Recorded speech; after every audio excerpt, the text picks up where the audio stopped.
మన పెద్దవాళ్ళు చెప్తూ ఉంటారు కదా, అంటే ఏంటంటే ముళ్ళును ముళ్ళుతోనే తీయాలి అని. సేమ్ అలానే రాండా బైర్న్ ఏం చెప్తారంటే like attracts like, unlike attracts unlike.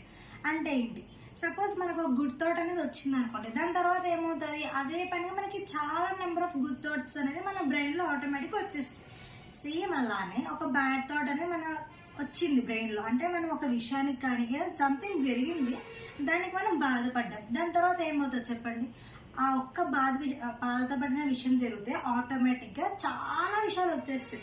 అసలు ఎప్పుడెప్పుడో మన చిన్నప్పుడు బాధపడిన విషయాలు కూడా అన్నీ మనకు గుర్తుకొచ్చేస్తాయి. మన థాట్స్ అనేవి ఏంటి అంటే ఒక మ్యాగ్నెటిక్ ఫోర్స్ లాంటివి అనమాట. అంటే మనకు పాజిటివ్ అనేది ఆలోచిస్తే మనకి పాజిటివ్ థాట్సే వస్తాయి. అదే నెగిటివ్ థాట్ గురించి ఆలోచించామనుకోండి, అప్పుడు ఏం జరుగుతుంది చెప్పండి, ఒక బ్యాడ్ థింగ్ ఆలోచించినా సరే దాని వెంటనే ఒకదాని తర్వాత ఒకటి చాలా బ్యాడ్ థాట్స్ అనేవి మన బ్రెయిన్లోకి ఆటోమేటిక్గా వస్తాయి. అప్పుడు ఏంటి, మనకి ఇంకా బాధ కలుగుతుంది కదా. సో అప్పుడు మనం ఏం చేయాలి అంటే, ఒక బ్యాడ్ థాట్ వచ్చింది అనుకోండి, అప్పుడు ఏంటి, కొంచెం టైం తీసుకొని పాజిటివ్ థాట్ వైపు ఆలోచించండి. దాన్ని సీక్రెట్ షిఫ్టర్స్ అంటారు అనమాట.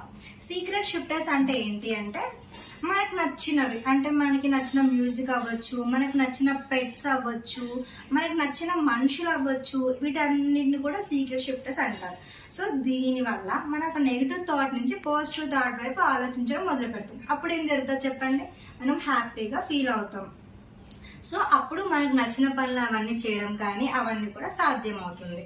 సో ఇంకొకటి, ఈ యొక్క సీక్రెట్ వచ్చేసరికి నెగోషియేషన్స్ అనేవి తీసుకోదన్నమాట. సో నెగోషియేషన్స్ అంటే మనకు తెలిసినవి, లైక్ డోంట్, నాకొద్దు, ఇవి ఉంటాయి కదా. ఫర్ ఎగ్జాంపుల్ ఏంటంటే, I don't want bad hair cuts అన్నారు అనుకోండి, అప్పుడు అది యూనివర్స్ ఎలా తీసుకుంటుంది తెలుసా, I want bad hair cuts అని తీసుకుంటుంది. I don't want to be late అంటే అది ఎలా తీసుకుంటుంది, I want to be late, నేను లేట్గా వెళ్ళాలి, ఇలా తీసుకుంటారు. దీనికంటే మీరు ఎలా ఆలోచిస్తారో, హ్యావ్ టు బి ఫాస్ట్ అని ఆలోచించండి. అప్పుడు ఏంటి, దానికి నెగోషియేషన్ తీసుకోవడం ఉండదు కదా. సో ఎప్పుడైనా సరే పాజిటివ్గా ఆలోచించడం స్టార్ట్ చేయండి. మన యొక్క పాస్ట్ అనేది ఎలా అయితే మనం ఆలోచించామో, ఎలా అయితే చేసామో, దాని ప్రకారంగా మనం ఇప్పుడు ఉన్నాం ప్రెసెంట్లో. అలానే ఫ్యూచర్లో కూడా మనం ఎలా అయితే అవ్వాలనుకుంటున్నామో, ఎలా అయితే చేయాలనుకుంటున్నామో, అవన్నీ కూడా మనం ప్రెసెంట్ చేసేదానిపైన డిపెండ్ అవుతుంది. సో థాట్స్, మనం ఆలోచించేవి, మనకు వచ్చేవి గుడ్ థాట్సా బ్యాడ్ థాట్సా ఎలా తెలుసుకోవాలి అంటే, ఆ థాట్స్ అనేవి కూడా మన ఫీలింగ్స్ పైన డిపెండ్ అయి ఉంటాయని నేను చెప్తాను. ఫర్ ఎగ్జాంపుల్, మీకు బ్యాడ్ థాట్స్ వస్తున్నాయి అనుకోండి, మీరు ఎప్పుడు గుడ్గా ఫీల్ అవ్వలేరు. అలానే మీకు ఎప్పుడు గుడ్ థాట్స్ వస్తుంటే మీరు ఎప్పుడు బ్యాడ్గా ఫీల్ అవ్వలేరు కదా. సో మీ యొక్క థాట్స్ అనేవి directly proportional to me feelings అనేవి గుడ్గా ఉన్నాయి అంటే, మీరు మీ ఫ్యూచర్లోకి వెళ్ళే రూట్ ఉంటుంది కదా, ఏదైతే ఆ రూట్, లేకపోతే మీ యొక్క డిజైర్స్ని సాధించే రూట్లోనే వెళ్తున్నారని మీనింగ్. అలాగే మీరు బ్యాడ్గా ఫీల్ అవుతున్నారు, మీరు చాలా డౌన్గా ఉంటున్నారు అంటే ఏంటి, మీరు వెళ్ళే రూట్ కరెక్ట్ కాదు. అంటే మీరు ఏదైతే ఫ్యూచర్లో సాధించాలనుకుంటున్నారో మీరు ఆ రూట్లో వెళ్ళట్లేదు, వేరే రూట్లో వెళ్తున్నారని మీనింగ్. అప్పుడు మీరు ఏం చేస్తారు, అప్పుడు మీరు ఒక పీస్ఫుల్ మ్యూజిక్ వినండి, చాలా మీకు నచ్చిన మ్యూజిక్ వినండి, దాన్ని పాడండి, ఆ లిరిక్స్ ఏవైతే ఉంటాయో దాన్ని పాడండి. అప్పుడు ఆటోమేటిక్గా మీ యొక్క ఫీలింగ్స్ అనేవి చేంజ్ అయిపోతుంది. ఇంకో విషయం తెలుసా, ఈ యొక్క law of attraction law of love అని కూడా అనేవాళ్ళు. ఎందుకంటే లవ్కి హైయెస్ట్ ఫ్రీక్వెన్సీ ఉందన్నమాట. సో ఏంటి, నీకు ఏదైతే పని నచ్చిందో దాన్ని ఆటోమేటిక్గా నువ్వు చేస్తూ ఉంటావు, అది నచ్చిన పని ఇక్కడ. సో అందుకే ద లా ఆఫ్ లవ్ అన్నారు. సో ఇక్కడ నీకు నచ్చిన పని అయినా నచ్చని పని అయినా ఏదైనా సరే ఒకటి జరుగుతుందంటే దాని తర్వాత దానికి సంబంధించినవి అనేవి మనకి బ్రెయిన్లో వస్తూ ఉంటాయి. సో అందుకోసమే దీన్ని ద లా ఆఫ్ లవ్ నుంచి ద లా ఆఫ్ అట్రాక్షన్గా చేంజ్ చేశారనమాట. హౌ టు యూజ్ ద సీక్రెట్ని ఎలా వాడాలి అంటే, దీనికి 3 స్టెప్స్ ఉన్నాయన్నమాట. First one, ask, believe and receive. So ask అంటే ఏంటంటే, అసలు మీకు ఏం కావాలో ఒక క్లియర్ కట్ విజన్ అనేది ఉండాలి. మనకి ఏం కావాలో క్లియర్ గా లేదు అంటే, మిక్స్డ్ ఫ్రీక్వెన్సీస్ అనేది మనం యూనివర్స్ కి ఎమిట్ చేస్తున్నాం. సో అప్పుడు యూనివర్స్ కూడా ఏం చేస్తుంది, అది కూడా మిక్స్డ్ ఫ్రీక్వెన్సీస్ తో ఉన్నదే మనకి రిజల్ట్ గా ఇస్తుంది. అంతే కదా, మనం ఏదైతే ఇస్తున్నామో మనకు అదే వస్తుంది. So simple. సో మీకు అసలు ఏం కావాలనేది ఒక క్లియర్ కట్ గా తెలుసుకోండి. దాని తర్వాత బిలీవ్, సో నమ్మండి, అది మీకు వచ్చిందని నమ్మండి.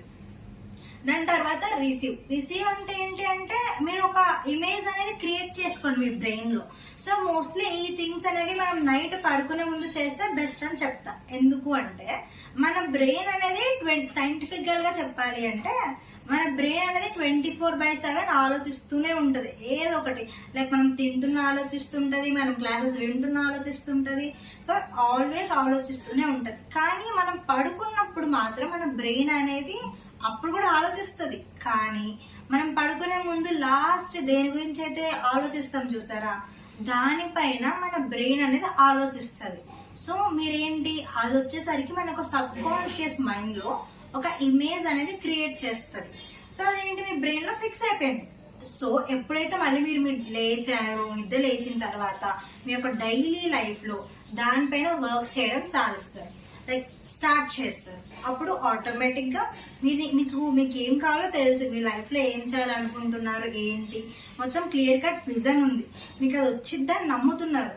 సో మీకు దానిపైన వర్క్ ఆన్ చేస్తున్నారు. అలాగే మీకు అది వచ్చిందనేసి మీరు ఇమేజ్ లో రిసీవ్ చేసేసారు బ్రెయిన్ లో. సో మీరు దానిపైన వర్కౌట్ చేస్తారు. ఇప్పుడు ఆటోమేటిక్ గా మీరు ఏదైతే అనుకున్నారో దాన్ని మీరు సాధిస్తారు అనమాట. How the secret of our body. So చాలా మంది ఆలోచిస్తూ ఉంటారు, ఫోకస్ చేస్తూ ఉంటారు దేనిపైన, నేను వెయిట్ లాస్ అవ్వాలి, వెయిట్ లాస్ అవ్వాలి, వెయిట్ లాస్ అవ్వాలి. సో వాళ్ళు ఎప్పుడైతే వెయిట్ లాస్ అవ్వాలని ఆలోచిస్తారో మీరు ఒకటి అబ్జర్వ్ చేస్తే వాళ్ళు వెయిట్ లాస్ అవ్వరు, గెయిన్ అవుతారు. ఎందుకంటే సీక్రెట్ వచ్చేసరికి ఈ ఒక్క విషయంలో ఆపోజిట్ గా చేసిద్ది అనమాట. అంటే నేను వెయిట్ లాస్ అవ్వాలి అనుకుంటే వాళ్ళు వెయిట్ గెయిన్ అవుతారు. So instead of focusing on weight loss, focus on perfect weight. Yes, దీనికి కూడా 3 స్టెప్స్ ఉన్నాయి. ఏంటంటే ask, believe and receive. So మీరు అడగండి, మిమ్మల్ని మీరు క్వశ్చన్ చేసుకోండి, నా యొక్క పర్ఫెక్ట్ వెయిట్ ఏంటి, నేను ఎంత వెయిట్ లోకి రావాలి, ఏ బాడీ స్ట్రక్చర్ లోకి రావాలి అనేసి అడగండి. అలాగే బిలీవ్, నమ్మండి. మీరు చాలా అబ్జర్వ్ చేస్తుంటే మన డైలీ లైఫ్ లోనే మన అమ్మ వాళ్ళు ఉంటారు కదా, వాళ్ళు ఏంటంటే ఇతను ఇంకా ఫ్యూచర్ లో లావ్ అవుతుందేమో అనే ఉద్దేశంతో కొంచెం లూజ్ గా కొంటారు బట్టలు. నిజం చెప్పాలంటే మన తర్వాత నిజంగా లావ్ అవుతాం కదా, ఎందుకంటే బట్టలు అలానే ఉన్నాయి కదా. దానికంటే కూడా ఒక సైజు చిన్నగా కొనండి. అప్పుడు ఏంటి, మీరు ఆ బట్టలు నిజంగా పట్టాలనే ఉద్దేశంతో సన్నగా అవడానికి ట్రై చేస్తారు. బిలీవ్ అంటే గుడ్డిగా నమ్మడం అని కాదు. బిలీవ్ అంటే స్పీక్ అవుట్, దాని గురించి మాట్లాడడం, దాని గురించి ఆలోచించడం, దానిపైన యాక్ట్ చేయడం. సో ఇది బిలీవ్ అంటే speak out thoughts and acting. So మీరు దాన్ని నమ్మండి. దాని తర్వాత రిసీవ్, మీరు ఒక పర్ఫెక్ట్ వెయిట్ లో ఉన్నట్టు, ఒక పర్ఫెక్ట్ బాడీ స్ట్రక్చర్ లోకి ఉన్నట్టు ఆలోచించండి. లైక్ ఒక ఇమేజ్ ని క్రియేట్ చేయండి. మీకు ఎలా అయితే షేప్ కావాలో అలా క్రియేట్ చేయండి. పైన కూడా అబ్జర్వ్ చేస్తూ ఉన్నాను ఏంటంటే, మనం బయటికి వెళ్ళినప్పుడు ఎవరైనా సరే లైక్ ఓవర్ వెయిట్ గా కనిపించారు అనుకోండి, వాళ్ళ వైపు చూస్తూ ఉంటాం. సో అప్పుడు ఏంటి, మీ యొక్క థాట్స్ అనేవి వాళ్ళ గురించి ఆలోచిస్తున్నారు, అంటే ఓవర్ వెయిట్ గురించి ఆలోచిస్తున్నారు. అప్పుడు మీరు కూడా ఏమొస్తుంది, మీకు రిటర్న్ లో కూడా అదే కదా వస్తుంది. సో దానికంటే కూడా అలా చూసిన వెంటనే మీ యొక్క పర్ఫెక్ట్ వెయిట్ ఏదైతే ఉందో దానిపైకి ఆలోచించండి. అప్పుడు ఆటోమేటిక్ ఏమవుతుంది చెప్పండి, మీరు కూడా మీ యొక్క ఫ్రీక్వెన్సీని చేంజ్ చేస్తున్నారు అనమాట. సో దేనికైనా సరే మీరు సాధించాలి అంటే ask, believe and receive. Clear vision ఉండాలి, దానిపైన యాక్ట్ చేయండి, మాట్లాడండి, దాని గురించి ఆలోచించండి. నెక్స్ట్ రిసీవ్, అది ఆల్రెడీ వచ్చినట్టు ఊహించుకోండి.